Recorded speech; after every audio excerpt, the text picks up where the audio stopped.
Good morning from the lower basin at Ellesmere Port. In our last two videos we've been making our way here from Salford Quays on the Manchester Ship Canal, a total of 31 miles. Today we'll be taking our narrowboat up onto the Shropshire Union Canal through 3 locks and the National Waterways Museum, and then we'll be travelling on to Chester. When we arrived here last night we were stuck in the basin as there's a swing bridge across the bottom lock, and we had to wait for a volunteer to come and unlock it this morning. The bottom lock is wide enough for 2 narrowboats, so we get to share this one.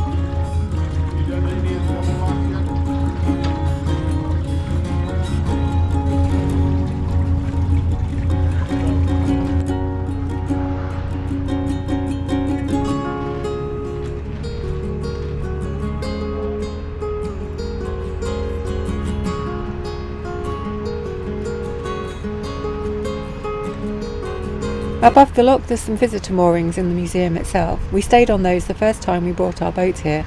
There is a charge to stay, but you do get entry into the museum included in the price.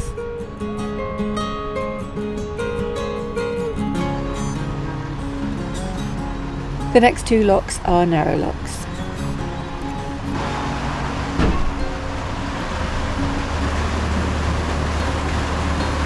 The museum's located on the site of the old Ellesmere Port. The port was designed by Thomas Telford and William Jessup for the never-completed Ellesmere Canal.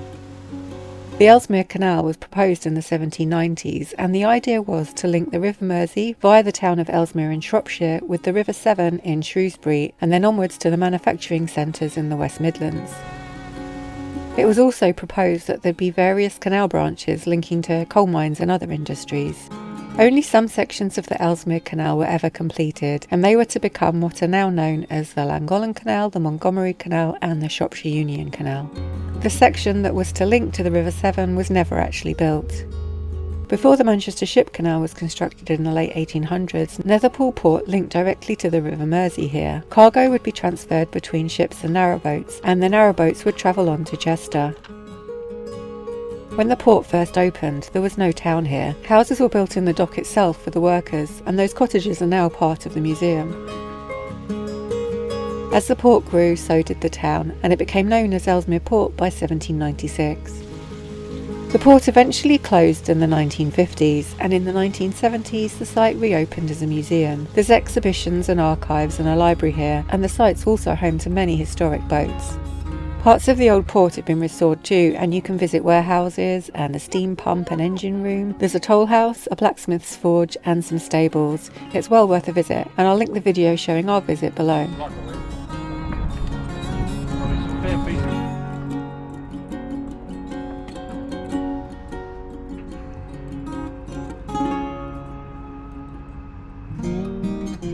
Once we're through the last of the 3 locks, we moor up outside the museum cafe, and Michael goes back to help the second boat through.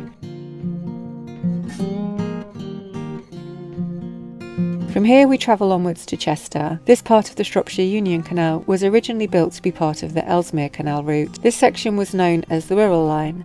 It's a contour canal, so there's no locks. It follows the route of the Wirral Peninsula and runs between the River Dee and the River Mersey.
We moor up in Chester, and that's where we're going to end this video. Sorry there wasn't as much footage as usual. I think we were just exhausted after our 10-hour trip on the ship canal. Thanks for watching, and I hope you found it interesting.